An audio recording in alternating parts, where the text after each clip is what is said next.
everyone. Good morning. Good morning. All right. We're going to have some fun today, okay? So my name is Michelle Gomez. I've actually been in Houston for about 23 years. During that time, I had a previous life in finance, but marketing has always been the center. So I do have a background in digital marketing, and currently I help medium and large-sized corporations with diversity marketing strategies. So a little bit about me. One thing, I've been really resonating with this lately as I put this presentation together. So last month, how many of y'all created your 2023 resolutions and goals? Right? How many of y'all accomplished your goals last year? Some of them kind of, sort of, but not really. I got it. One thing I've learned, I heard this a long time ago, and if you don't get anything else, I want you to get this today, because we are all business owners. Learn to measure success by the decade. Learn to measure success by the decade, because we all have the ups and downs, the highs and the lows. We accomplish one goal but not the other, and it gets discouraging. But when you take a look back and see what you've done over the past 3, 5, and 10 years, you've accomplished a lot. So don't be as discouraged, okay? So I can go through all of this, but it's okay.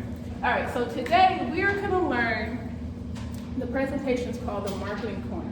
So we're gonna learn the difference between marketing and branding, the marketing funnel, as well as attracting your ideal client, buyer personas, okay? So before we really get started, what businesses do I have in here? What industries? Real estate, commercial, catering, Construction? business, Taxes, okay. Landscaping, cleaning, nursery. Okay. What about you? We're content creators. Okay. Okay. What niche? What do y'all focus on? Lawyers. Okay. What about you? Film and entertainment. Okay, great. Y'all know each other? Yeah. Okay. What about y'all two? beauty industry, Okay. Garden. Okay. Okay. catering, Catering? Okay. One catering or two catering companies? medical supplies, Medical supply. Okay. And then y'all two again? janitorial, Janitor. Okay. Commercial or commercial? Okay, great. All right, so can anyone tell me what comes first, branding or marketing? Who says branding? Why do you say branding? Because it's the start of your business. Like you need a logo, you need a brand logo, you need like the basics. Okay. I think it's identity. Identity? Yeah. Okay. Who else? Anything else under branding? What comes first, branding or marketing? Marketing. Okay. So who says marketing? Why? Why marketing? Because you're creating your brand, because you're creating your brand. Okay, so you need to let people know who you are. You're creating your brand. So when you're marketing, you're creating your brand? We're going to study. You have to make your brand. They both go hand in hand. Well, it's Yeah, they both change. I think you have to have a roadmap. So Okay. you have to have an idea, you have to know what your product is. So with those two, you have to sketch out a roadmap, what you're gonna do first. Okay. Then you're gonna start doing like sub-category, in the roadmap. Okay. So you have to have a roadmap to know what you're going to do first, which goes back to the question, what comes first, branding or marketing? Branding, you got to create your You have to know your market area. Okay. Yeah, that's what it said. Okay. Study who your audience will be. Study who your audience will be. Okay. Okay. So how many of y'all think this is a trick question? Okay. So y'all are awake this morning. Okay, great. So when you see these logos, what is this? Is this branding, marketing? What comes to mind? recognizing the brand. You recognize the brand because you recognize the logo? Okay. So with these companies, how many of y'all are using these companies, right? Or what's your favorite brand on here? McDonald's. McDonald's? McDonald's has some good coffee. Okay. What are some of your favorite companies on here? Starbucks? Okay. Starbucks? Okay. How many of y'all got a car? You got Apple, Toyota, so you got the car, you got the phone, you got the products and the services. Smirnoff? Absolutely. Friday to Sunday. Okay. Especially this weekend. Okay. So what if I told you branding is the action that defines your company? So does the logo define your company? No? Yeah.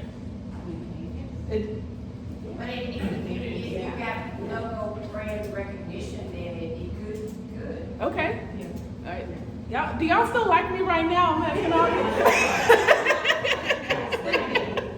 We'll see how this goes at the end. I need a good survey, y'all. Okay. Well, first you have to register your brand. So you have to do the branding, and you have to do the logo. Okay. People may not know your logo if you're new to an industry, but they know your brand from relationships.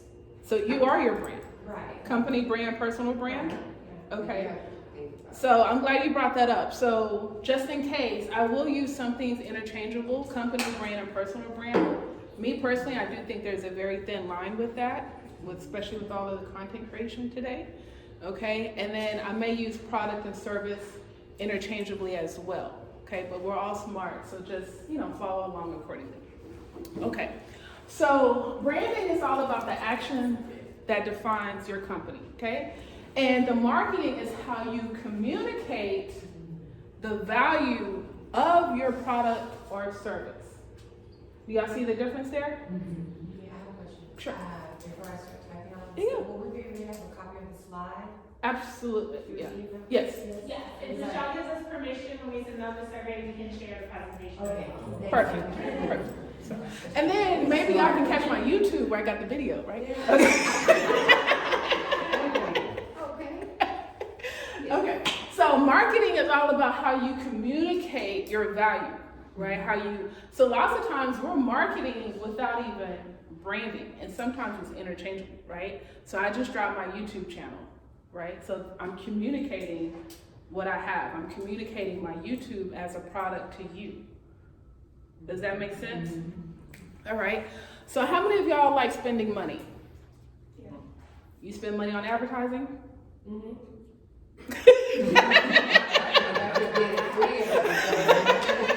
I don't want to spend money on that.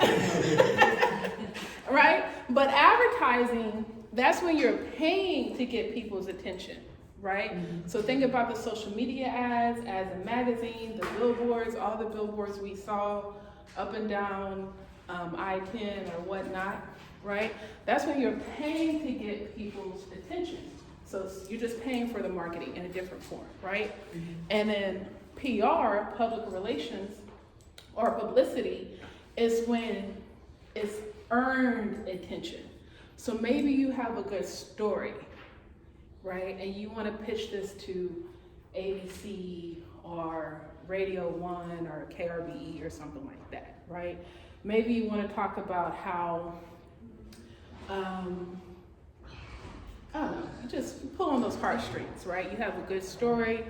Maybe you do some charity work. Maybe you want to give tax tips during this time, right? So that's the, when you have a good story or sharing good information. All right, so for the sake of this presentation, I'm gonna give y'all a lot of examples, but this is probably gonna be the main one. So my friend over here says she loves Starbucks, is that correct? Yes. Okay, so Starbucks has changed their logo 4 different times, maybe more. Did you stop shopping, going to Starbucks when they changed their logo? No. Did you even notice the difference when they changed their logo? No. They stick with the same color. Why is that? They stick with the same color and the zipper just move things around. It's green. It's Is what? It's the I brand agree. awareness. Take attention to You that. know the difference between off brand and their brand. Right? It's the brand recognition, right? So that's why, don't get me wrong, the logo is important, but the logo does not solidify your brand. Because you can change your logo every year, but if you're not providing a good experience to your clients, to your customers, you don't have a good brand. Your brand is your reputation. So that's why there's so much emphasis on personal brand. It's pretty much your reputation. Okay? So give me some reasons why you like Starbucks. I like their customer service, Customer service? Okay. and I like their what they serve, their Okay. food, their coffee. Coffee? Okay. So you like their products? Yes. Okay. Consistent. Good. Yes. Who said Now that? that's Chick-fil-A, they're consistent. Consistent. So whether you go to Starbucks here, downtown Houston, Anywhere, in any country. maybe Seattle, you might have a better experience because that's the origin story. But yeah, consistency is important. What else? What else do you like about Starbucks? What makes Starbucks have a good brand? Convenience. They're, Okay. yeah. They're convenient. Convenience? I think they pay attention to the experience, the personalization. Yes. of- Yes. Of your coffee, and if you didn't like it, you can turn it back. Yeah. I think that, I never see that in any other place. Chick-fil-A. Chick- Can I tell the story? Yeah, The reason go why ahead. I say Chick-fil-A is because one night my husband went and got me a salad, and he ate his food. On his way back, he brought me mine, and when he got to me with my salad, it didn't have any chicken on it, and it was at 10 o'clock Oh, that wow. night, and they were closing. My husband called them, and they brought me a Oh, salad to wow. my house. You can't beat that. Yeah, so I will always remember Chick-fil-A. That's a unique experience. Yeah. Good experience. Okay, what else makes a brand? People? Okay. Elaborate. Because it's like you're reading my mind. So go ahead. Keep going. Keep going. Keep going. People, it takes, if you have the wrong people in the wrong position, problem. If you have the right people in the wrong position, problem. So people makes customer service, and if you don't have the right customer service, you're gonna have problems. If you have the wrong management, customer service will suffer. It goes down the line. Right positions. Yeah, word of mouth. So I like how this gentleman said people, right? Because people define your brand. Because that's going back to the action, right? What are the actions of your company? People, processes, having systems in place from the front to the end. What is that a customer experience, client experience that you're providing that's gonna make you have a good reputation? So I love all of the answers, right? So let's break it down here. And this can go on. This is just very short, okay? So we have people, we have personal connection, specialty coffee. A lot of the stuff we said was really surface level. How many of us have the Starbucks app? Right? We didn't even talk about the point system, the free coffee that you get. If you scroll through the app or even on the website, the social responsibility that they have, right? So all of that is ingrained in their brand and marketed to different ways. And then advertising. This could be advertising and PR, right? We have all of these popular journals and news publications, okay? So, any questions on this? All right. How much do they spend in advertising a year, do you think? I don't ever recall them seeing a Starbucks commercial. Yeah. They have some, I was looking at some, when I was doing this, I don't have cable. I watch a lot of streaming, which there's commercials as well. But you are right, I haven't seen an actual Starbucks commercial on TV, but they did have some on the YouTube channel.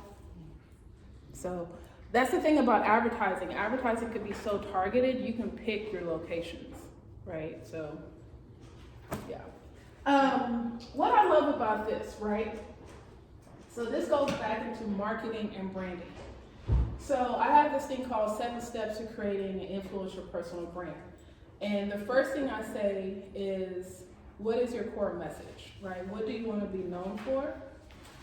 Because I feel like when you identify your core message, that's the nucleus of your brand. So for Starbucks, their store is the nucleus of their brand. In-store products, right? So you can go to the store, drive through, whatever. When you walk in, what's the experience like? Hello, welcome. Right? You feel like It's home. pleasant, it makes you want to sit in a while. The coffee, fragrance. You know everybody there. You smell the aroma of the coffee, you know, the furniture. Maybe if you're lucky, you can get on a couch. You can have a round table or just a table to work. You know, the lighting's just perfect. The music's just right. It does depend on the location, right? But Starbucks is a vibe, right? And it's just right there in the middle where you're not at home, but you're not in the office, right? It's just like a perfect vibe in the middle of the day. But when you walk in, not only can you buy coffee in a cup, but you can buy coffee cups. You can buy the coffee in a bag if you want to take it home. And just a whole bunch of other products as well, right?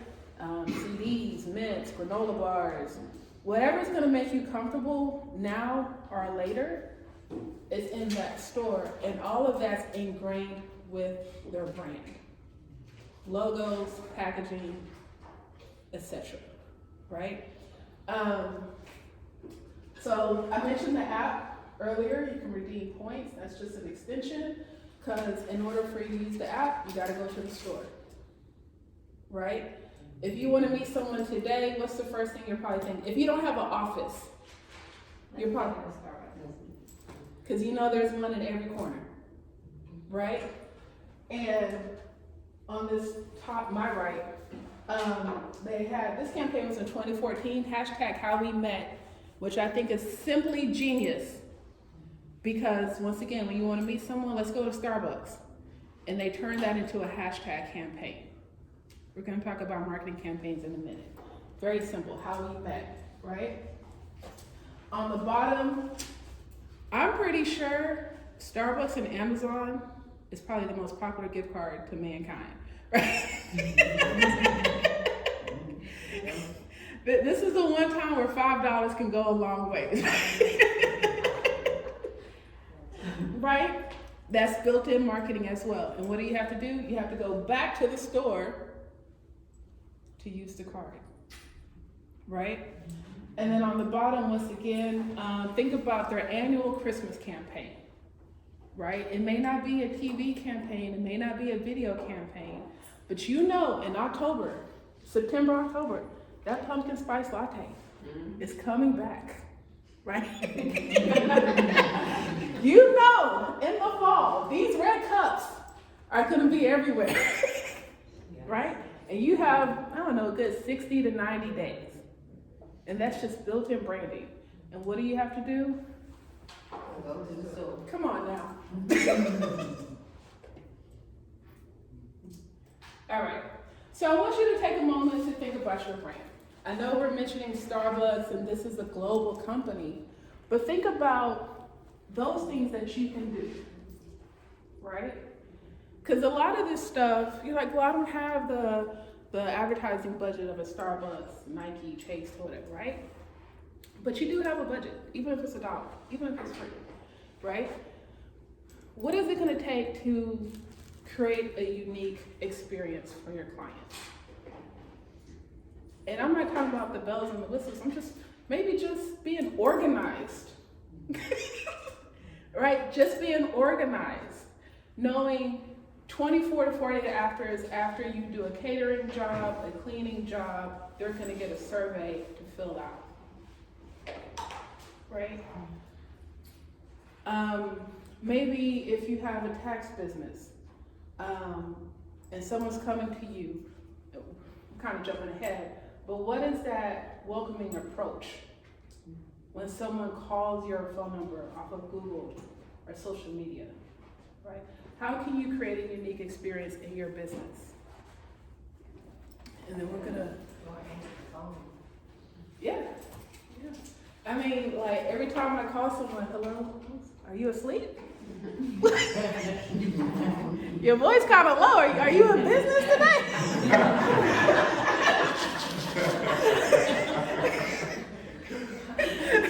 Trying to like, okay, trying to be in disguise. Like, are we operating today? Okay. And then of course,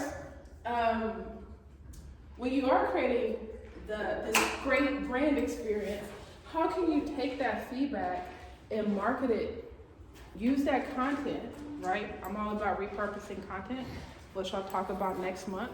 But how can you use this information to market your business, right? So I just created a new product. I have some diversity cards. So anytime, I'm really pushing LinkedIn recommendations right now because it's just easy. And anytime I get a recommendation, I put that on my testimonial document, which is in my Google Drive. If necessary, I add that to my website, just depending on where it goes, and if I need it. But then I create a social media post with that testimonial and distribute it on my social media channels, right? So this is how you take the unique experience, turn it into content, and promote it through social media. And then it's like, oh my God, this person's getting all of these good reviews. I have an event coming up. Maybe I do need food. Right? Maybe let me look into this caterer. Let me go to their website and see, right? So it's a full circle moment. All right.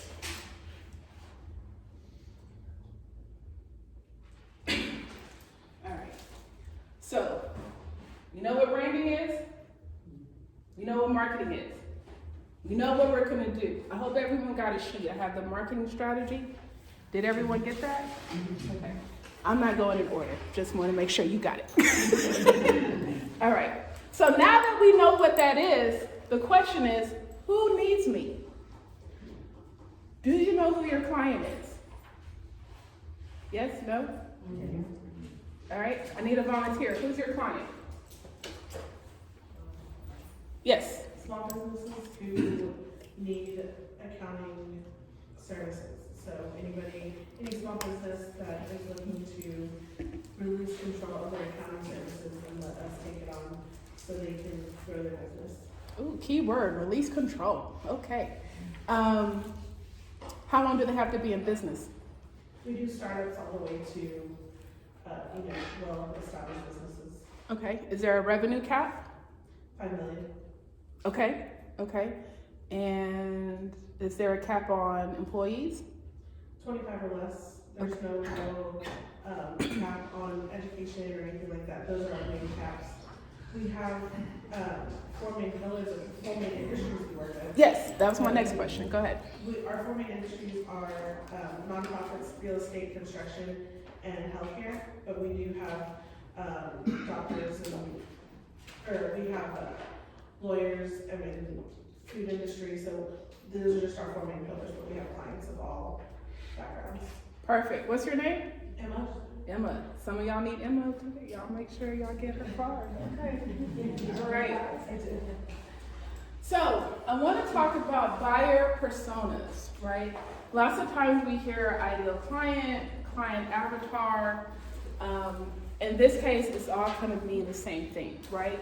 So basically with your ideal client, you want to identify who is this person, right? You can even give them a name, Marketing Michelle, right?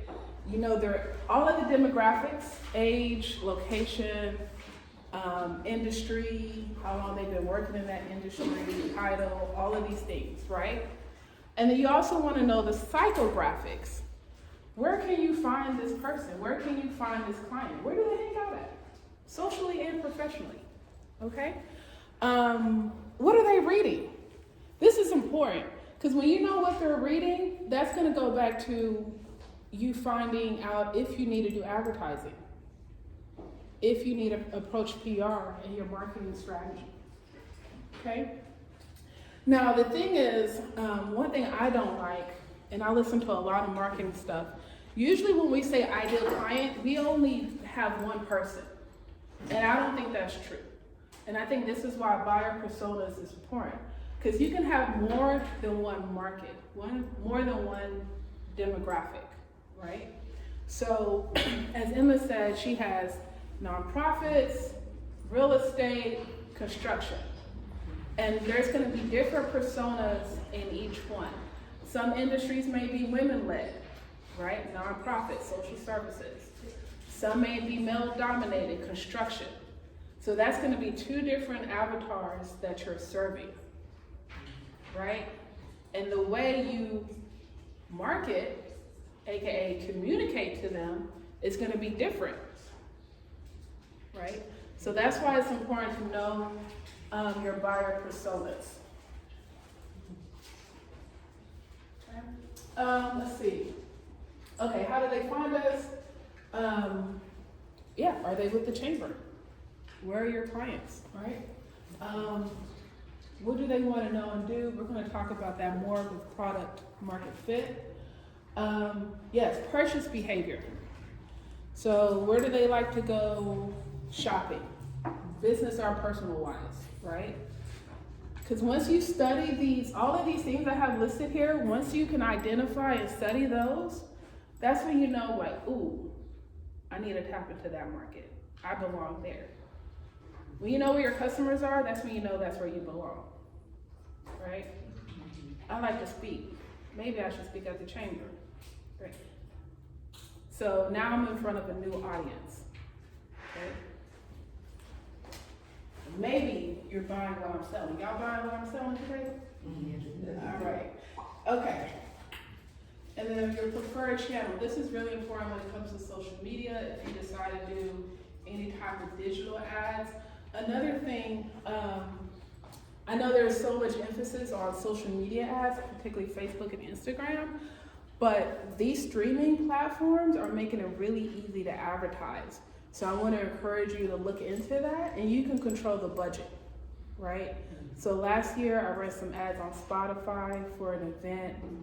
I think I just had $1,000. I don't even think we spent the whole $1,000, right? So don't underestimate radio. I know it's traditional, but they're making it a lot easier for you to do this stuff yourself, and the budget's feasible, right? So your $250, $500, you can play with it, test it out, and it can possibly go a long ways. All right. So I consider myself an ideal client for Starbucks, right? Michelle loves coffee. This is a picture I took 10 years ago. I went on the Google archives to find this. All right, so who am I? Why am I a good person for Starbucks? One, I'm a solopreneur, right? So I'm fortunate to have an office at home, but every now and then I need to change the environment, and I like to do it for free, right? I'm very fortunate where I stay in the energy corridor, and from my apartment, I literally have 3 Starbucks a mile or less than 2 miles from me, okay? So it's great for meeting space, of course. My favorite Starbucks is in front of my gym, LA Fitness, which I don't know if that's good or bad. I think sometimes I'm just working out to burn these calories for a cup of coffee. Right? And then if I go across the street, there's a Starbucks in Target. If I go to grocery shopping at Kroger, there's a Starbucks there. Like, I can't run away from it, okay? But it speaks to the convenience, it's affordable. So Starbucks loves me, and they know when I'm missing, they send me emails, right? Right, there's so much about marketing, there's so much we can touch on, right?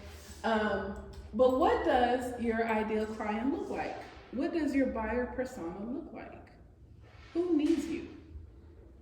Who needs you, and what does that person look like? Okay. All right, so you got me, now what? What do you think? So we know what branding and marketing is. We know who we're looking for. What's next? Delivering your service. What's that? Delivering your product or service. Like that, like you got them interested, now you have to deliver it. Okay, all right. We're gonna focus on the marketing campaign, okay? I know it says ad, but marketing campaign, okay? So we're ready to deliver. So how are we gonna do that? What is a marketing campaign? Deliver it out there, push it out. It's how you're gonna push your product or service in the market? Push up lines, how you're gonna get in front of your target market. Yes, yes, so all of that's correct, right? So marketing campaign promotes your product or service through different types of media, different types of platforms. I like to think of a marketing campaign as a series of content, especially, it depends, but a series of content. Now, people hate me because, they'll call me like, I need a marketing campaign. And I'm like, okay, cool. So what are you looking for? What are you doing? And, they tell me and I'm like, well, do you need a marketing plan or do you need a marketing campaign? Yeah, I get it. Right? So it kind of goes back to what comes first, right? So what I gave you was an outline for a marketing plan, a marketing strategy, but inside that plan, you can create your campaigns. Does that make sense? Yes. Okay? All right. It's going to get more complicated. Is that okay? Yeah. Okay. All right. So the reason why I say a marketing campaign is a series of content is because one, really because of social media, and we think social media is free, and we've gotten a little lazy, and that's okay, because we're going to push through. Okay. But think about all of the platforms, right? And now when we create content, lots of times we want an image perfect for Instagram, right? Because once it's the Instagram size, it can go to all of these different platforms. Okay. So we want to think about, we want a themed series that we can promote on all of social media. Maybe we want to do some YouTube videos, obviously TikTok for some. Maybe we want to do some advertising, right? It's a couple of different platforms we can leverage. That's just the content.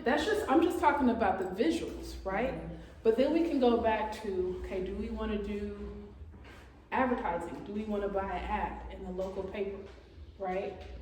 And then if we buy the ad in the local paper, can they run a story on us, right?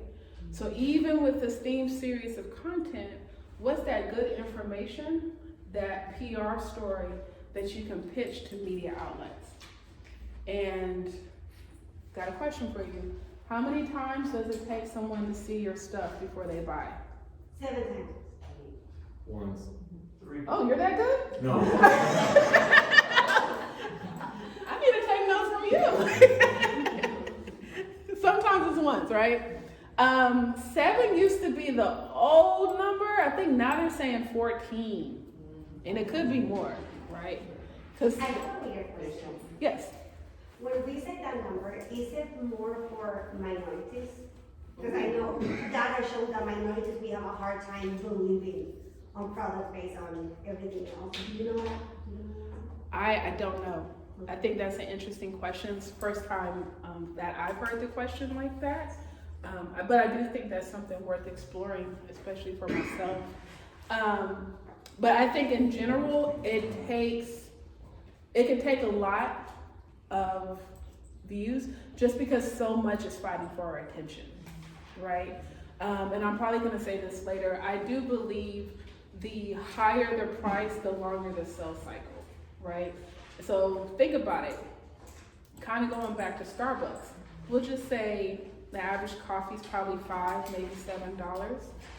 But we're probably not hesitating to spend that, right? It's like, oh, I want some coffee, we're probably gonna go. Well, that's what I'm saying. And we're gonna talk about frequency and other things, but yeah. But if I want some coffee, I'm probably gonna go get some coffee. And at worst case scenario, I'll just go to McDonald's and get the $1 cup of coffee, It's not right? the same experience. It's not, but I'm trying to save for my vacation, you know? However, if you have a higher ticket item, we'll just say more than $500, you're gonna wanna get on the phone and talk to someone. Yeah, like you're gonna be shopping around, vetting people, and then if you get into the thousands of dollars, you're probably submitting proposals, consultations, and things of that nature. Right? Okay, so the marketing campaign. So for this sake, we're gonna say at least 14 times, people have to see you 14 times before they make a purchase. Okay. Does anyone know what a marketing funnel is? A marketing funnel. So a marketing funnel, a marketing funnel is your customer journey. A marketing funnel is your customer journey. So it goes back to the branding, right? That action that defines your brand. So when someone makes a phone call, when someone goes to your website, that's the beginning of their journey. And then how does it go from there? Okay? So everyone here is a service-based business. The majority of us are service-based businesses, right? We're retail. Retail? Okay. So for my service-based businesses, how do you get people, when people go to your website, what happens? Dang, good website. Walk me through what kind of business do you have? Okay, so I offer consulting services for diversity, equity, inclusion, so training programs. Okay, great. I go to your website. What do I see? What do I do? You will see a bunch of people from different diverse and beyond race, ethnicity. I would say that. I would say you have to click to the next one to get the services. Mm-hmm. I don't have pricing, but I go back and forth with should I put pricing or not, because I feel, yes, I should be clear if we are moving towards the newer generations want just to know the price, but I feel I will put myself in a tricky situation because someone can say, oh, I will pay more for that, but with my minority mind, I'm trying to break that, I will say, oh, I would just want to start my business, so right, I want to get more quantity of clients, so that's what I think I will see if I go to my website. So, if I'm your customer, what do you want me to do when I get to your website? I will want you to see, the main thing that I want you to see is what diversity means to me. Because diversity means to so many people different things, right? Mm-hmm. So when people see it, it's like, oh wow, look, I wanted to have something that looks professional. But I also want people to be aware that I offer so many services, it's way beyond the training that I offer. So what action do you want me to take? I want you to sign up today and give me your credit card number. On the first try? On the first time? I want you to sign up and do auto payments every month without a payment. Okay. And do you feel like you built enough trust on your website to do that? I do believe my website looks, I haven't launched my website, my goal is this Wednesday, by the way. My goal is that the website looks amazing. Right now, I am putting so much weight on my brand as well as my name. Mm-hmm. So for the people who have experienced me for the past 22 years to say, oh my God, I'm going to Louisa more than the business. So later on, I need to channel that. That is not just my brand as Luisa, it's just more people going to the business. So right now, I'm just, to be honest, I'm just trusting like the people who I have helped in 22 Yeah. years, than just that. So, one thing I said earlier, and for the sake of this, we're gonna say there's a very thin line between personal brand and company brand. So we're good, in this case, it's one and the same, it's interchangeable, right? So, like, for me, I have 4 main websites, but at the end of the day, people know me from marketing, right? Because everything's marketing related. I could sell off line 25, I could sell this, I could hand this off, but they know Michelle's gonna do marketing regardless, right? So I don't want you to think, I don't want anyone to think there's a big difference between your personal brand and company brand, because when you feel like there's brand confusion, that's gonna come out to other people, right? So people are like, what's your website? Line25consulting.com, right? So people like you, they're gonna buy from you, right? And just keep creating trust and nurturing that relationship. So Emma, right? You have the tax business. So walk me through your customer journey. So if you find us through either a website inquiry or even word of mouth, we try to funnel everyone to our website, and then you would book a consultation, and the consultation is with me. I'm the marketing and business development person for the firm. So I hold the initial consultation, and then if you're interested and you're like, okay, I'm ready to go ahead and start a proposal for accounting services, then I would tell you what I need from you in the phone call or in the consultation, and then I would send you an email, then you send me your documents, I create the proposal, I send the proposal back to you. I ask if you want to schedule a meeting to discuss the proposal. Some people, no, I don't need a meeting, I'm gonna go ahead and sign. Sometimes it's after 1 consultation, sometimes it's after 2 or 3. It really just depends on how much their monthly cost is gonna be. And, or if, like you said, if they're ready and they're trusting right off the bat. Then once they sign up for services, I set up the onboarding call, which I now turn you over to my accounting manager. I do the introduction on the call, person A, this is person B, this is the accounting manager, this is who one of your main point of contacts is gonna be going forward. And then they are assigned their personal accountant, because we have multiple accountants at the firm. And so then at that point, I sort of bow out of the picture, and then I let my team do the work. Now, at any point in time, if the client is not satisfied or they can't get in touch with their accountant, they have my information, they can always call me. I tell them all the time, if you're not comfortable with them, if you wanna talk that out, or you just can't get a hold of them, I'm always available. Okay. I may not pick up the phone, but I can shoot you an email because I'm in a class or I'm in another Yeah, call. okay. But so that's kind of the process. And it's even the same with our tax services. It goes through pretty much the same process. One is just tax, one's accounting. Okay, thank you.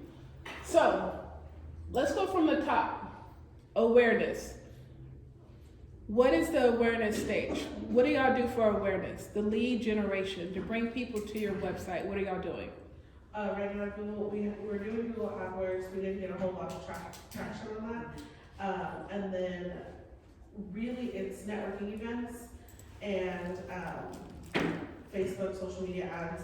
So I use Loomly, and it posts across 4 of our social media sites: Twitter, LinkedIn, Facebook, and our Google business page. Okay. What are y'all doing to lead nurture? What are y'all doing there? I will try, once a lead gets a cold lead is just something, doesn't really, they say right now is not the time. Every few weeks or every few months, 6 to 8 weeks, we'll send out, hey, how's it been? I know you said at the time you weren't ready. How are things looking? How's your business doing? So we try to keep a very personal connection. That way it's not just an impersonal email. Okay. And then I think you explained the sales process for which y'all do pretty good. Proposal, no proposal, and then they go to an account manager or accountant. Is that correct? They'll either go to the tax or the accounting manager, and then they're assigned their accountant. Okay, thank you. So did everyone follow that, or we need to break it down? Y'all want me to break it down again? Okay, so let's go back to awareness. Awareness is your lead generation or lead gen, right? So how are you going to attract attention? How are you going to bring people to your website? Starbucks, how are you going to bring people to your store, right? Because I consider your website the nucleus of your brand, the hub of your brand, right? So think about when you go to some people's websites, what do you see? You see, let me back up.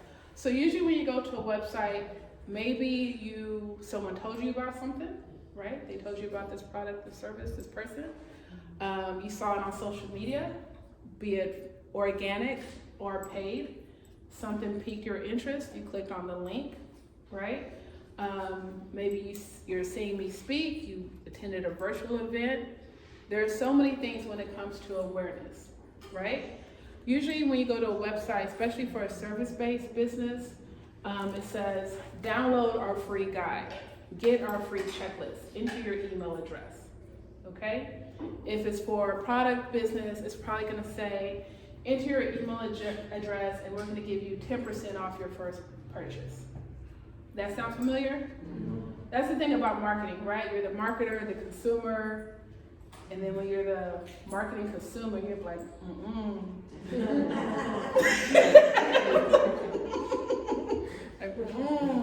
okay? So then the interest, right? The nurturing of the relationship. So you enter your email address, then what happens? You can get bombarded with all of these emails, right? Thank you so much for downloading our guide. And then you get this weekly newsletter of tips, tricks, and best practices from this person, right? Or you're like, oh, well, we gave you this 10% coupon. These are all of the other products. Or maybe you abandoned the cart because you want a bigger discount, right? And it's like, hey, this is a reminder, we're still here, right? So all of those emails, that's how you're nurturing the relationship. Another thing that I wanted to point out, when you have content on your website, blog posts, videos, and you're teaching people about what you do or what should be done, 7 ways to save money, 10 ways to be a better salesman, right? Your content is also a lead gen as well as nurturing relationships, or nurturing leads, because people want to learn from you, right? And then the sales. It's like, okay, do I want to buy or do I don't want to buy? And this can get tricky once again, depending on your sales cycle, because your sales cycle goes within the customer journey. All right. When does someone call you? At what point should someone call you? What does that phone conversation look like? A phone call / Zoom, right? Consultation. What does that look like? Do you send out a proposal? Do you send your pricing? I've had coaches before where there's not a proposal, but they'll just send me the link, right? The link that you can't find on their website. They'll send it to me like, okay, well, these are the tier pricing. Pick your poison, right? So there's a couple of different things that you can do there when it comes to the sell. And then even if someone doesn't buy, you probably put them back to the nurture cycle and figure out, hey, okay, do you need some more education? Or you can actually go to evaluation and be like, okay, Max, why you didn't buy, right? Because maybe that's something that you need to tweak, especially if you're early in business, just to figure some stuff out, just to get some feedback, right? But even if they do purchase, it doesn't stop there. You still want to nurture that relationship, right? It's just a different way that you're doing it. So I don't want to spend too much time on this. This is another model called ADA, Awareness, Interest, and Desire, Action. So once again, the attention, how are you getting people's attention?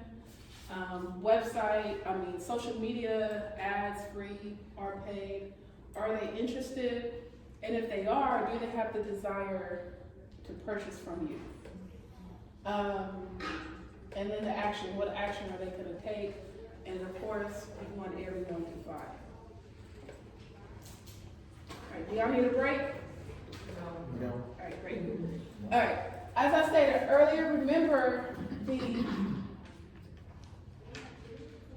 I quoted that wrong, I'm sorry, y'all. The higher the price, the longer the sales cycle.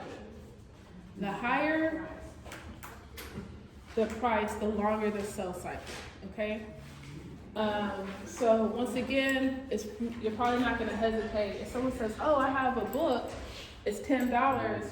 Hey, okay, I wanna support you, cool, right? You may never read the book. We do it all the time on Amazon, right? But if it's $1,000, like, hold on, okay, tell me more, and more, and more. And let me go home and talk to my wife. Let me go talk to my business partner, right? There's a decision that has to be made, right? Also, if you're B2B, this is really important, right? So just because you have your sales process, you gotta keep in mind they have their sales/decision process as well. So we gotta be mindful of that. Each business may have a different persona and process, and gather data, strategize, and findability, which we're going to get to in a minute. So once again, for my consultants, my service-based businesses, especially when you're a high-ticket item, ask those questions. It's like, okay, so one, we want to always make sure we're talking to the decision maker.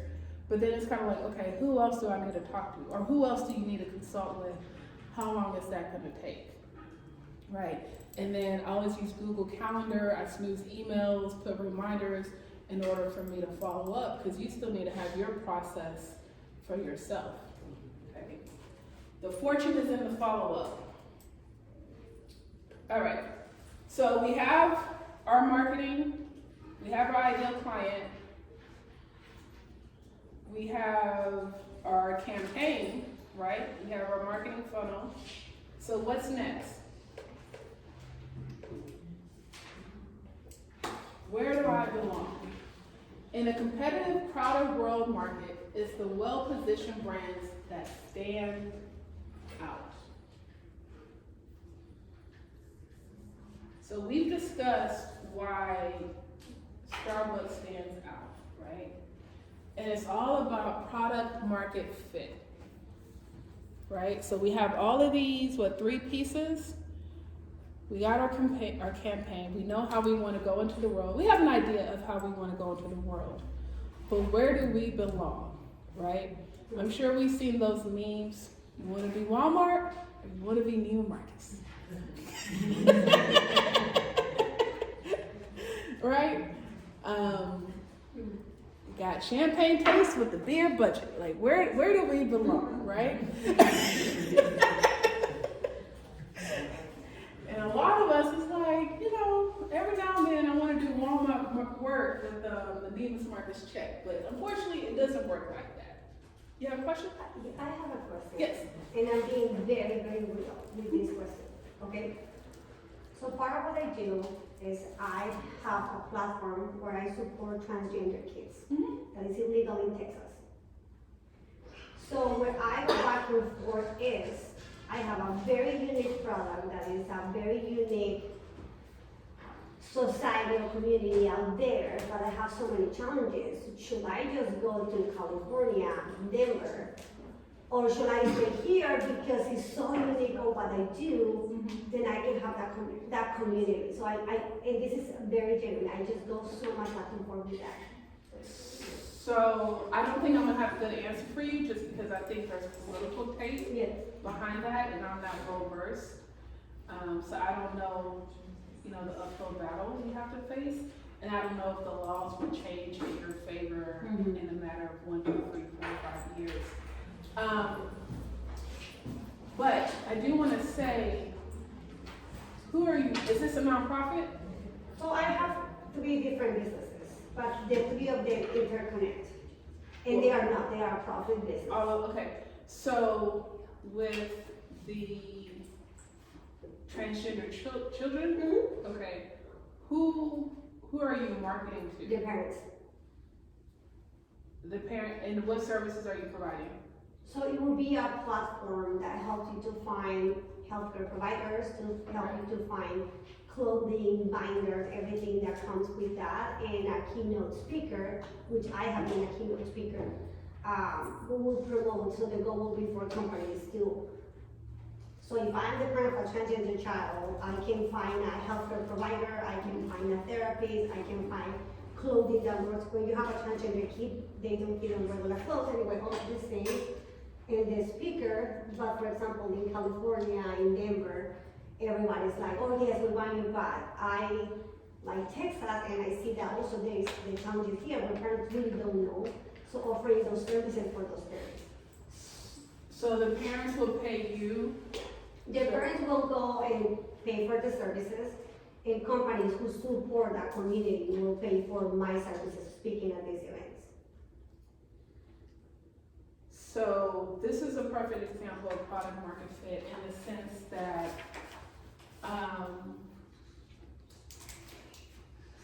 are those things that they can do for free? Because this is Michelle Bonet right here, right? I learned early on to simplify life with time versus money. A lot of us have a lot more time than we do money. And then you get to a point where the time and money matches. And the goal is you have a lot more money than you do time, because you can always pay someone else to do it.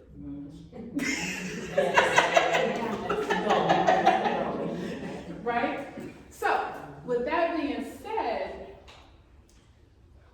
where do the parents stand? Because a couple of things, like when you told me that, I'm thinking your competitors are probably nonprofit organizations that are providing those services for free because they're getting funding from the state. But let me stop you right there. Okay. Okay. And I'm just really like picking on your brain for free. I'm thinking, okay. Okay, I get it, but being the mother of a transgender kid is not that easy actually, the free services. Like if I go right now today and I sign up the top nonprofit that are for my kid to go to therapy, it's a 1 month, 1 year waiting period. So if I am a parent that can afford, so I won't pay for the services, those people will pay me, for example, so the therapists that go, like psychology today, right? They charge the psychologists for that, so they will pay and the client will pay.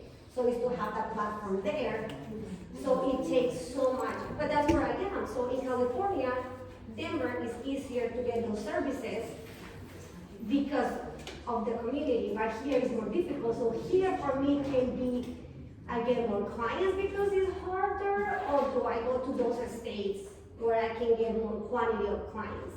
Do you know, are you understanding me? I do, but I'm gonna help Michelle out a little bit here. Go ahead. So I think your question is definitely valid question as far as you developing your business, but it's more of a product service question. It's not a marketing question. So you just need to evaluate, work on your numbers to figure out, can I fulfill the profit that I'm looking for in this market based on the demographic? So it's more of a product service demand question, which when I teach new business orientation, that's the first step. Before we ever develop a marketing strategy, we first have to determine, am I selling a product service that people in this area, in this market, that I'm going to potentially be marketing to, is willing to pay for? And how much are they willing to pay for it? Then we can move into that competitive analysis, know what I'm up against, and then step 3, develop that marketing campaign and dive into the marketing side of it. So I think it's just it's a different step in the process of business development is where you're at right now. Okay. yes, thank you. Thank you Sure, so yeah. much. Because I agree with everything that you said. I think you keep mentioning moving, and I get concerned because I feel like that's another level, barrier level right? So you can move, but then now you gotta learn the city and state, right? The laws of Colorado and California, and I think that's more of a personal thing. I don't know if it would be worth it. However, a lot of this is virtual now, right? So I feel like if you do your research, you can stay here, still learn what you need to learn about Colorado and California, and you can still service those families in that area, right? Because now it's all about how are you going to communicate your value, how are you going to communicate messages in that area, right? So now you're focusing on how can I stay here but break through in Denver or Colorado? How can I break through in California? Do I need to run ads, digital ads in those areas, right?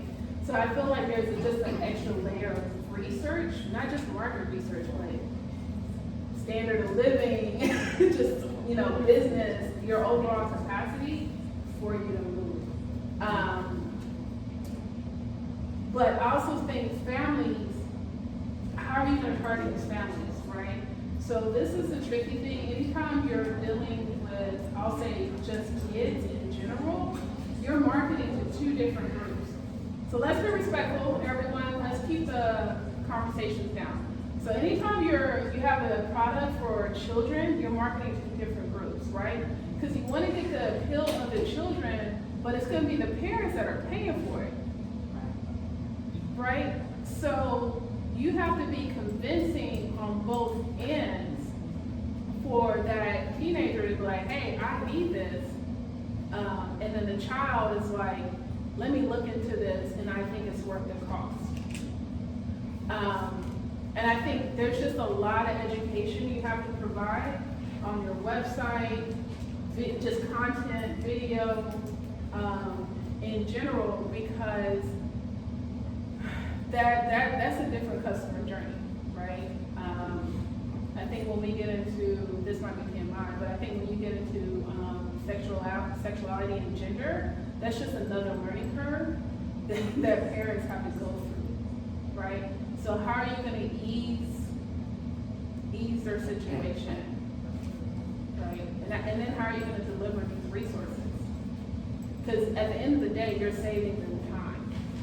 At least that's what I'm getting. You're going to save them time by providing these resources to them. Okay, so product market fit, great question for a great time.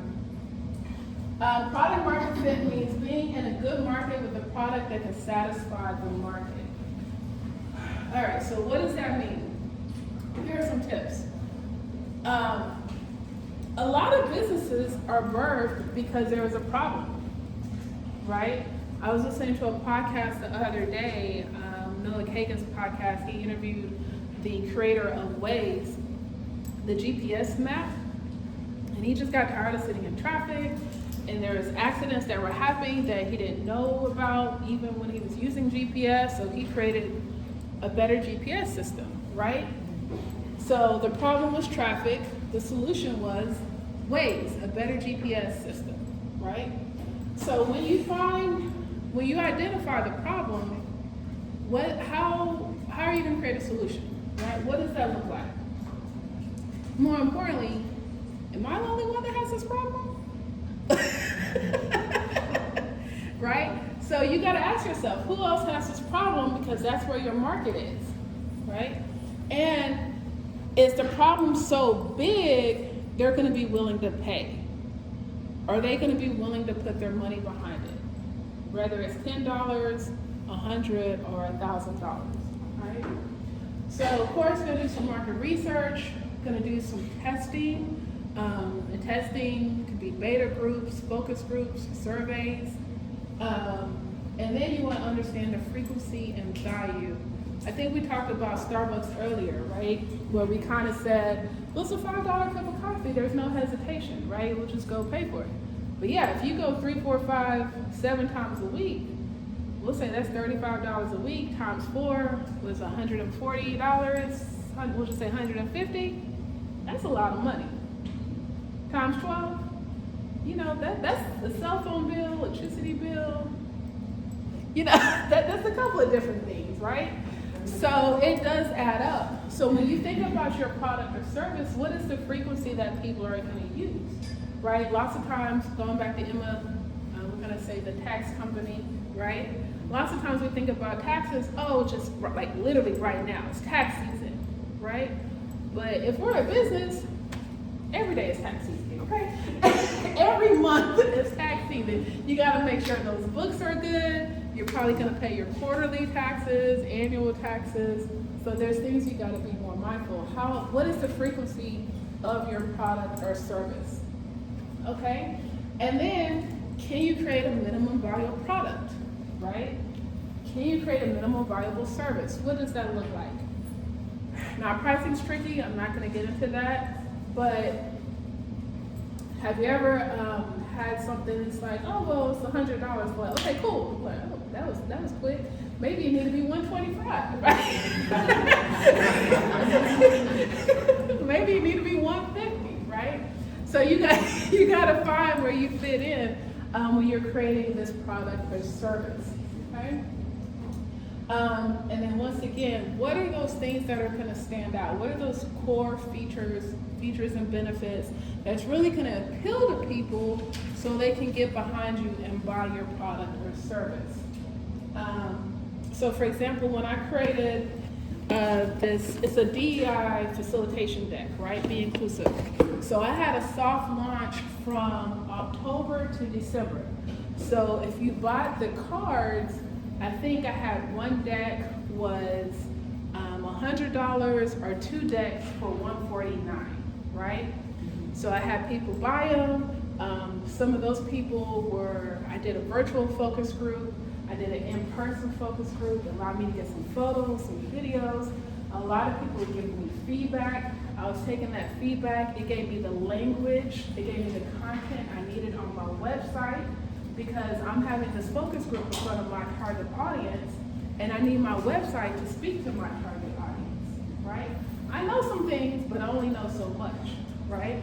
And it's like, ooh, I like the way you said that. That needs to go on my website, right? So that's the benefit of market research, focus groups, right? So now I launched this product in January. Guess how much one deck is? $199, right? So that's always the benefit of being an early adopter. We've heard the stories about Apple, right? Because now I got feedback. Now I got success metrics. Now I got a proven concept. Now you got to pay. Huh? You got people willing to pay. Right? So I sold a deck on Friday, $400, right? So they bought a couple of things, right? But now I got those testimonials, got social proof, I got credibility on my website because of my market research, right? Okay. All right, so another thing with product market fit. So lots of times we're trying to find where we belong, but we also want to be mindful of our customers. Can they find us? Can they find us? We know every 1 mile there's a Starbucks or a McDonald's, right? We said early on, Starbucks is convenient. So just like we're trying to find our customers, we need to make sure that we're in position for our customers to find us, okay? Repeat. So we kind of mentioned this earlier with frequency. Does it resonate with the customer, and can they come back? How often will they come back, right? I have a graphic designer, I tell him dude, I know you're married, but you my guy. You my go-to designer. You get first right of refusal, right? Whatever your price is, I'm paying. I don't even ask, can you do this? Are you available? Yeah, oh, okay, thank you. This is that, right? So we have relationships, or we want people like that.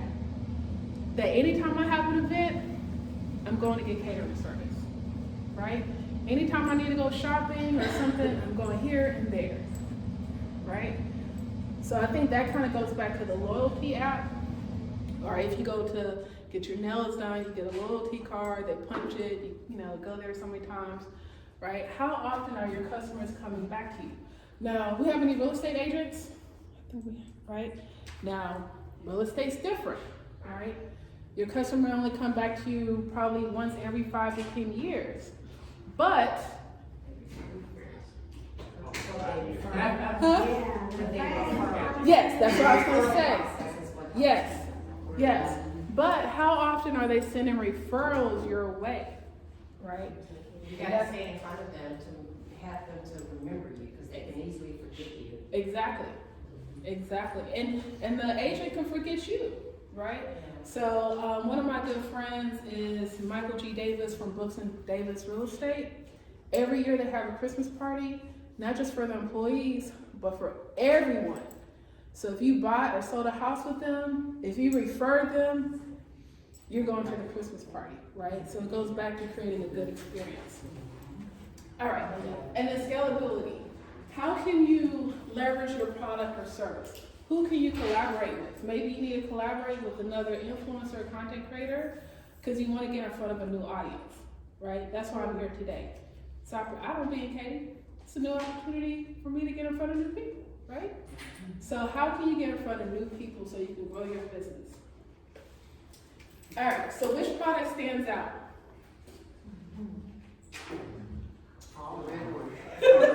The red one. Why? What's special? What's special about Dunkin'? I've never been there. You only think about donuts, yeah. coffee, you know, it's been around for a long time. I heard they have good coffee. Okay. What's special about Folgers?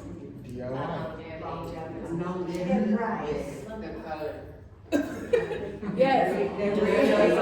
Do it yourself, longevity, right? And then McDonald's. It's McDonald's. And then of course Starbucks. We've been talking about. Right? But this is the thing. This is the thing. All of them are great products. It's personal preference. Right? All of them are making billions of dollars. We're supporting them one way or another for the most part, right? And they were able to find their, like Folgers, I remember growing up to the Folgers commercials. Yes. But, you know, Howard Schultz went off into the wilderness and came back with the idea of Starbucks. And now I'm at Starbucks once or twice a week.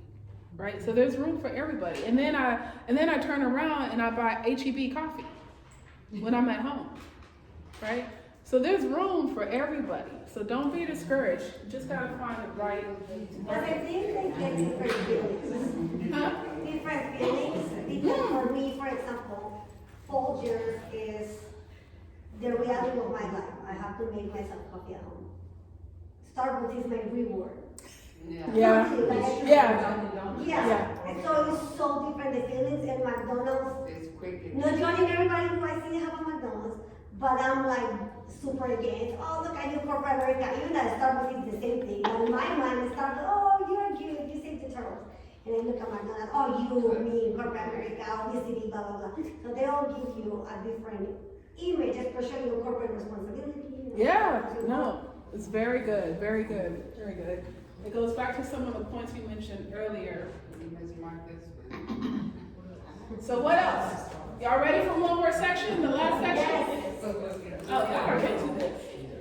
Y'all ain't got it? I love this class. I'm like, keep going, girl. I can do this. All right, so we're wrapping up. So once again, so what is branding?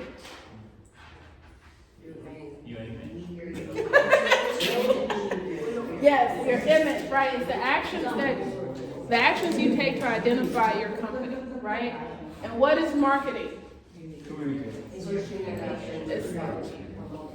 Yes, it's how you can communicate the promotion of your product and service, and of course you have all of these, I'll just say digital channels and even traditional. Well, maybe 2 or 3 years ago, So I'm the founder of the African American Marketing Association, and we had this thing called founding members. So our first 100 founding members, they all received a plaque, right? Just their name, thank you for your support.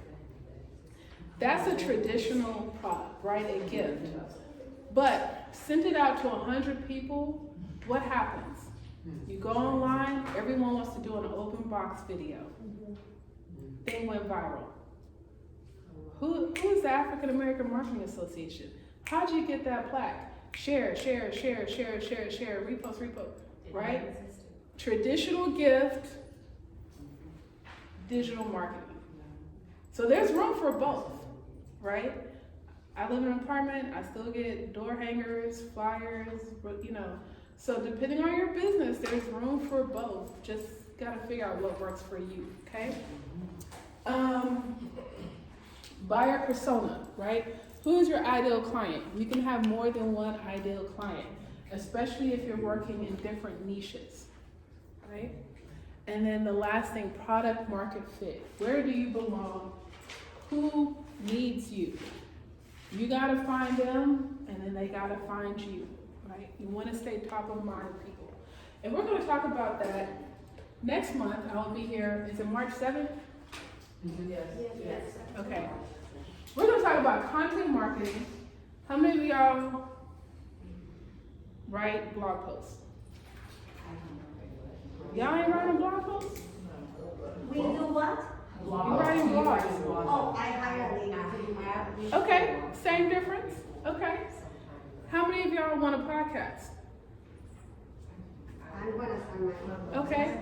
How many of y'all want to be on a podcast? Amen, sister, we will. How many of y'all have a YouTube channel? Okay. So next month we're going to talk about all things content marketing. I wish I put that in here, but I know that information will go out shortly. So y'all make sure y'all register next month. Make sure you bring a friend so we can be in a bigger room, standing room, right? Okay. And then as I stated, especially if you're a team leader, manager, and diversity, equity, and inclusion is important to you, I created a facilitation deck called Be Inclusive, and it just prompts conversation regarding company culture and diversity. So if you have any friends, great businesses, anyone that just has questions around diversity and inclusion, please tell them about this, tell them about me. And this is all of my information. Please connect with me on LinkedIn. If there's any way I can help you, I am glad to do so. And we still have plenty of time left. So if there's any more questions, yes. I'm sorry, I don't think I had to. Yes, so good. Will this information be available, via video or something, or I will do a recap on it? Yes, so they will email my slides to all of y'all, and then it'll be on my YouTube channel. But I need you to give me until tomorrow, because I'm also speaking later on tonight. So you're gonna post that on the YouTube channel? Yes.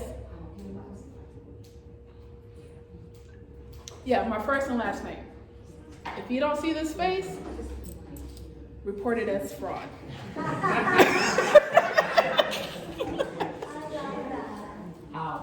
What is your YouTube channel? How do you search? It's my first and last name. Oh. Michelle Gomez. Yeah. So I'm going to Prairie View this evening. So I'm not going to do much else today, but I'll work on it tomorrow morning. So yeah. Yes. I have a question about the 14 times. Yes. That people contact. It's like, this is first information for me. I didn't know that it was like so many times. Trying to think about a strategy. All the 14 times you, as a business, have to change it it's just like the same information they wanna see. Your platform has to have different content for the 14 times. What do you suggest about it? Okay, so that's a really good question. It does not have to change, right? So I think that's why we kind of mentioned marketing campaigns earlier, and what I like to say is a series of content. So if you want to create a theme, right, you're probably going to create graphics that look alike, very similar, so that way people can identify it and be like, oh, I've seen that before. I've seen that on social media. I've seen it on the ad. And then of course they go to the website. So last year I did an event. I'm actually going to do it here in Houston in June. But last year I did the Marketing for the Culture Summit in Atlanta, Georgia, right? So Marketing for the Culture Summit, we had our conference graphics. Each speaker had 2 graphics. We had 2 billboards in Atlanta. And then what we did, we had the actual billboard in Atlanta, and then we recreated it as a social media graphic, and then we retargeted the digital ad to match the actual zip code in Atlanta. So if you drove by the billboard and you probably had your phone on or whatever, if you drove by or lived in that area and you saw the physical ad, when you open Instagram and Facebook, you were gonna see the digital ad on social media. So now, yeah. So it's like, well, did I just see it? Right? And the thing is, because a lot of things with marketing, you get into psychology, you get into consumer behavior, and all of that fancy stuff. But the thing is, that's why branding is important, right? When we get into visual and identity, it is important because it's like, I know I've seen that somewhere.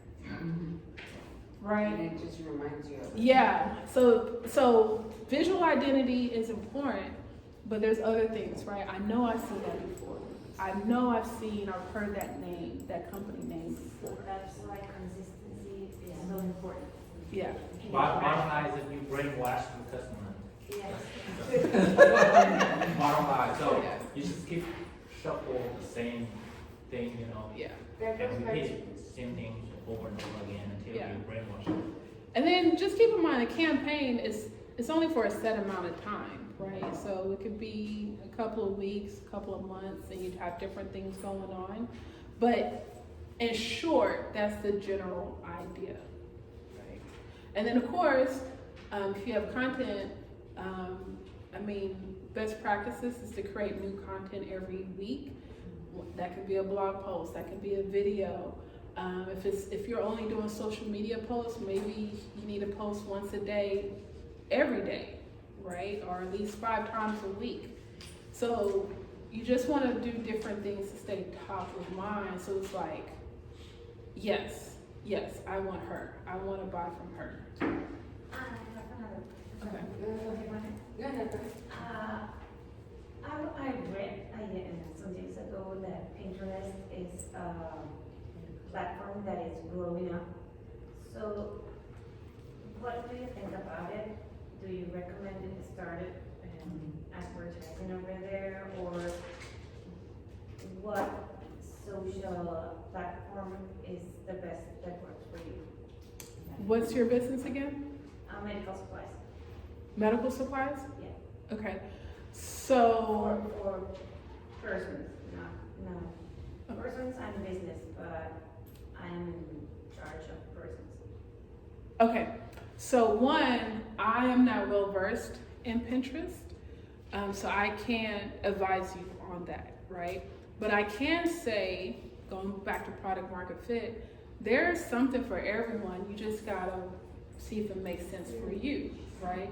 So if you are an interior designer, home decor, fashion, the little that I know, Pinterest makes sense, right? But if I'm thinking medical devices and you're trying to find your target audience, I'm thinking LinkedIn, right? Because a lot of people say B2B, I just say professional, right? So whatever your marketing or business model may be, those people are probably going to be on LinkedIn. I prefer LinkedIn because at least you know the job title of the company. And yes, professionals are on Facebook, but you don't know what they're doing. You know their interests. Like when you start running an ad, you're going off of interest. A lot of us are not putting our job title or company on Facebook, and we're definitely not doing it on Instagram. So that's the caveat with those. So I'm a professional, I'm a business owner. Am I on Instagram? Absolutely, I'm addicted, right? But, at a certain time, I'm not looking at Instagram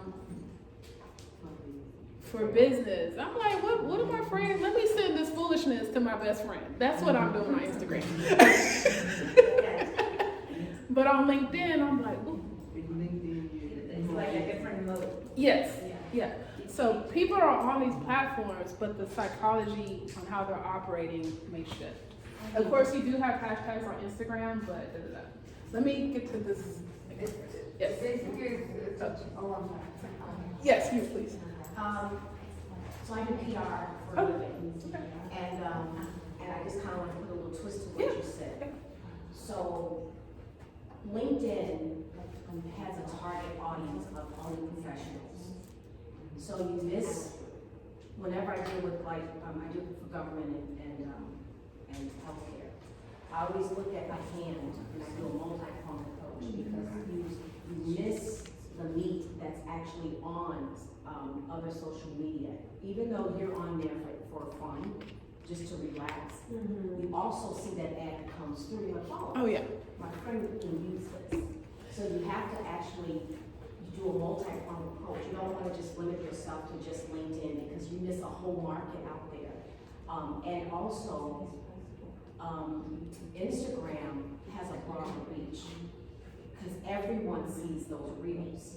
When you're on LinkedIn, only the friends of yours, if it's shared, sees it. So you want to look at all avenues. For example, I was doing a press release for a state official in North Chicago originally, and they were concerned. She was concerned about who's going to see this. And sometimes press releases are hit or miss. They're hit or miss. And if I don't target it to certain people, sometimes if it's not something that they're interested in right there, they don't care about the story. But yet I put it out there everywhere. And on Facebook, it was shared. And that's still considered a hit. Yeah. If that makes sense. Yeah. And then we hit her friends, who may not have been government officials, but it hit her friends, and her friends were sharing it, and then it got to the right people. Next thing you know, we get calls. Can we do an interview with Representative Lilly? We saw this there. So you don't want to miss all of those avenues. I just wanted to know that. No, I agree. There's definitely a science behind each social media platform. Plus, So- what I like about her point is that, think of you as an individual, right? So I can be an individual that buy Starbucks, but I also work for corporate America, but I also have this political views. So even if it's on different platforms, you are interconnected with individuals. Oh, absolutely. Yeah. Absolutely. Do you have a question? Yeah, so during your presentation, you mentioned B2B business. So if I am doing B2B business, I need a little bit more guidance and information. So where do I find that? So I get asked that a lot.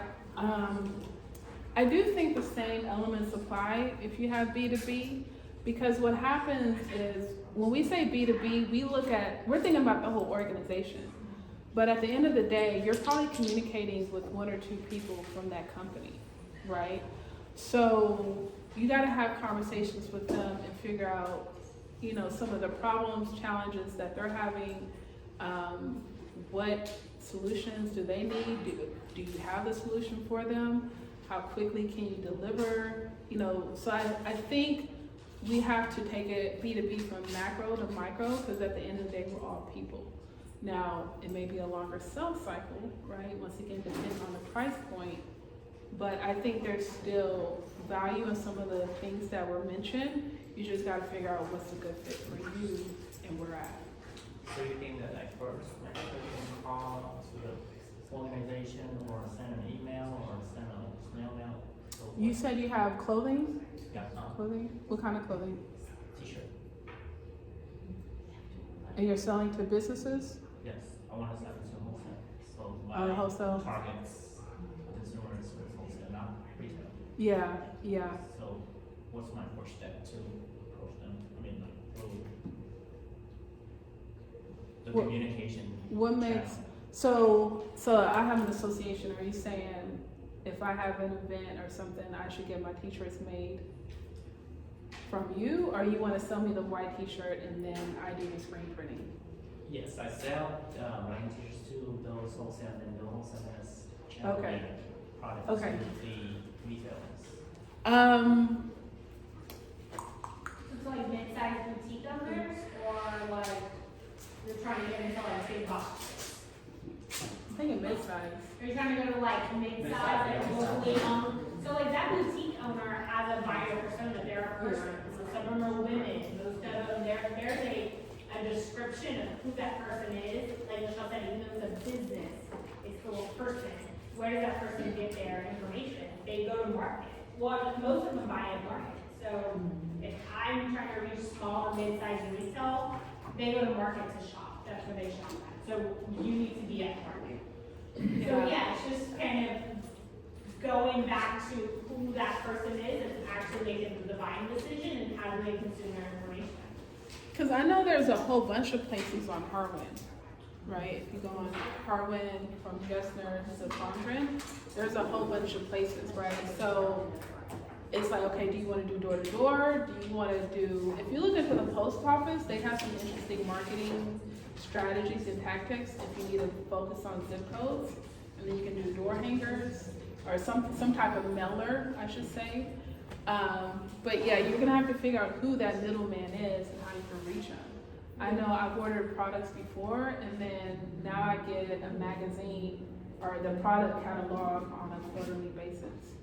Can I share an idea with you? And please pay attention to this idea. Because a lot of people don't know. You're a minority, right? So if you do the MBE, Minority Business Enterprise Certification, with that certification, you can go to any corporation. Right now in the US, 23% of contracts have to be given to minorities. So they will put you on the diversity supplier list. So I used to work for Chase. We don't do our own business cards. We hire a company, we don't do our own t-shirts. So we have to go to that diversity list and order from them. So if you want to take it to a whole new level, that's how you do it. Yeah, but I think he wants to, correct me if I'm wrong, you want to sell the t-shirts, not make the t-shirts. No, I don't do print. Yeah. I do blank, so I have to target those mid-size and bigger wholesalers. Mid-size and not Yeah, the wholesaler. So yeah, so you have to figure out where the wholesalers at, in person as well as online, and who are they?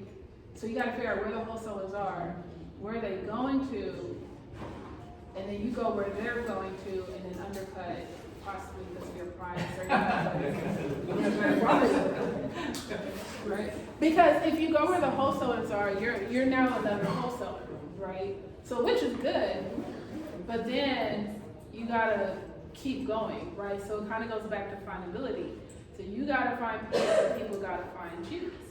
And sometimes you gotta find people, and then eventually they'll get back to you, right? So yeah, you're a wholesaler, but then it's like, okay, I also need to reach out to these retailers to let them know I'm here and to keep me in mind, because I have a better quality shirt that's 50 cents cheaper than their current vendor. And 50 cents times 100 times 1,000, depending on the volume of work, they're gonna be saving a lot of money, and then hopefully, you're profitable as well. Yes, ma'am. For him, there's also on Facebook and LinkedIn, they have these business groups that you can join. And you need to advertise that as a wholesale, I think that's what you do, because there are other businesses on there looking for wholesalers. And so, I remember I said you have to use a multi-pronged approach. It's not one, but it's all, right? Yeah. So if you utilize those groups, join them, sometimes you have to get permission to join them, but you join them and people are always advertising things like their t-shirts, their wholesalers, their chefs, there are all kinds of things there. And those people are looking for t-shirts, they're looking for ways to advertise, to buy merch for their businesses. So you can advertise yours on these platforms as well. So I would recommend joining all of those. You know, it's a lot. There are a lot of them. Okay. Any other questions or comments? It was more based on the website. I know most of the websites are weak, more wording than visual. So how can you implement more things into a website? You can do both. So one thing is, so let's be respectful of conversations. So you can do both. Like, so for example, I just made some updates on my website. I have 2 videos, right? So obviously the main video is on YouTube. Add the link to my website, or embed the link into my website so you can watch the YouTube video on my website, right? Having good graphics, good visuals in general, graphics and or video can be appealing. You want to be mindful of time when you do put a video, especially on your homepage versus a blog post or the other pages. So it's possible. I think you just got to figure out. From my understanding, they've always said, I'm in construction, so I do a lot of pool construction. When someone's looking for a pool, they'll search up pool. And I know that that's the way they target most of the time. But is there like a push to push it more for people to see it? Or is it just visual where someone puts a pool and it'll... So before I get to the meat of your question, depending on your business, especially construction, real estate, doing a time-lapse video could be very dynamic, right? Because a project that probably takes hours to do, if you can condense that into about 60 to 90 seconds via video, that could be something, right? And it's appealing on your website. But with that, I think what you're trying to get to is maybe using keywords or search engine optimization, right? So you have SEO. Obviously, we're thinking about Google, but also keep in mind all of these social media platforms, these digital platforms have search capabilities as well. So whether it's a keyword or the hashtag in the keyword, that's a thing. So what I would recommend for you or for anyone, what is the keyword that you want to be known for? To start off, maybe select 3 to 5 keywords. It can be short or long, right? Short is 1 or 2 words. Long could be maybe 3 words, right? And then you want to create, you want to create content around that. So lots of times we want keywords only for our home page, but it's really going to come from your blog post or for your content, right? Yeah. So you got to create content around that. You just can't have your website and be done. It's an ongoing thing. So right now, like I'm a beast at SEO. Yeah. So like right now, I rank #1 for inclusive marketing consultant. You know. So I have inclusive marketing consultant. I have Houston's best inclusive marketing consultant. So that's like you can have something pool construction, or I don't know the terminology, right? Then you can have like Houston's best construction, right?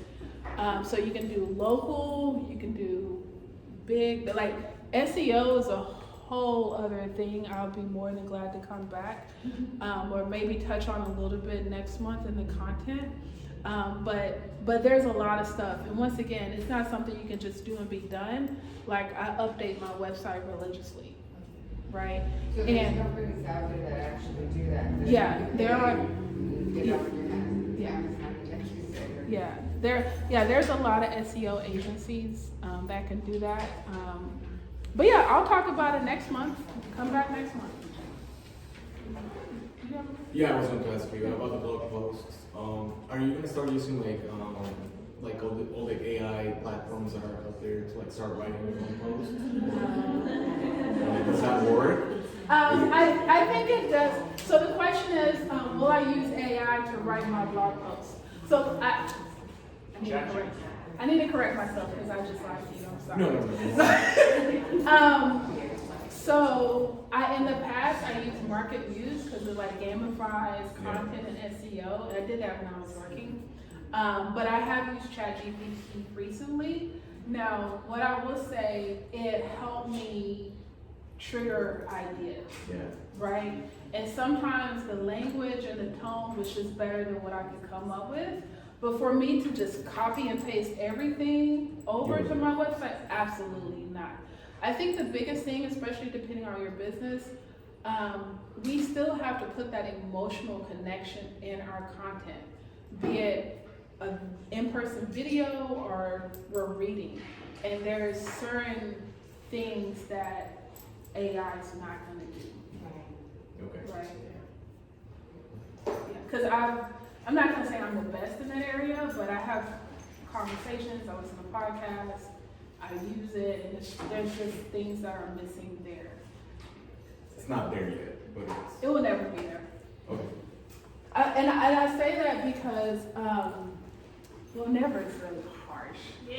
But last year I did a podcast interview with this organization, and we had a 2-hour conversation on technology, and I mentioned that one of the biggest things is the lack of diversity, right?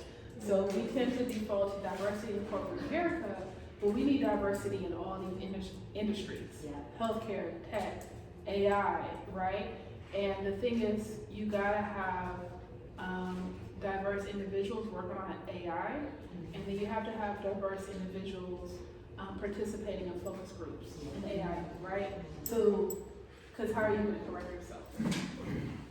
It sounds simple, but There's a learning curve. that yeah. you have to learn. So that's what I'm getting. Yeah, that's what I'm getting at.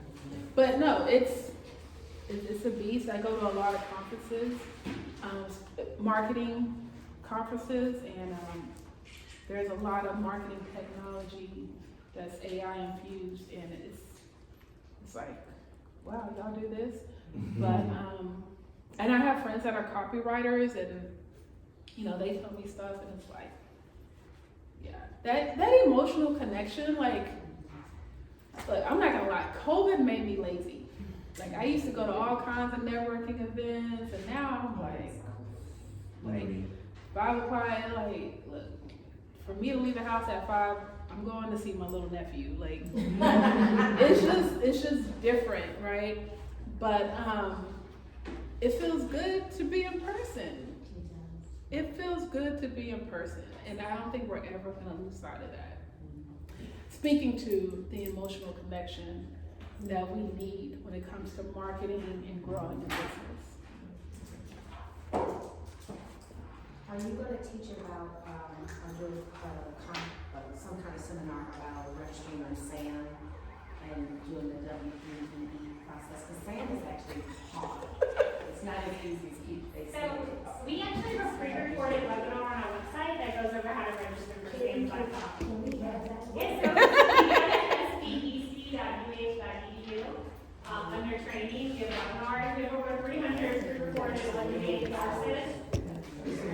It's not as easy, because I'm still waiting on my. And then we also have, so sbdc.uh.edu, and then we also have PTAC. So we have one centralized center at our Houston office that their advisors do just that, work with clients one-on-one to help them get registered on SAMs, government certifications, doing business with the government. They have some webinars as well. We can definitely, if you reply back to us after we send you the survey, we can get you those links directly. Please, I'm about tired with my page now. Yeah, I've had some problems with them If you're too. gonna do business with the federal government and you need to get paid from the federal government, you have to be registered on Zoom. That's how they pay. All right, So, so, on the phone game, we'll be happy to talk more. Don't you think it's a little cumbersome though for the administrators? Personally, all the government, portals are difficult, and that's just, it's just, whether you're trying to repay back to the federal government through the EIDL, or apply for an EIDL grant, or register with SAM, or any of those, or even just register with the state, Texas Secretary of State. You know, at the same time, every state has its own its own Secretary of State, so it has its own portals, its own platforms. So they're just, you know, we have a lot of different systems out there. But that's, I mean, even in, you know, we're talking about it from the point of the federal government and software platforms, but even within like corporate America, you know, as an employee, I work in the Walt Disney World, and you would think that we would have a better reservation system than what we do, and no, the system is going down every day. So that's it's just life as it is today. Software is trying to develop quickly, but sometimes people in organizations just aren't always ready for it. So it comes to a head. But just to be respectful of everyone's time, if anyone does have to go, please feel free to exit. Thank you, Michelle, so much for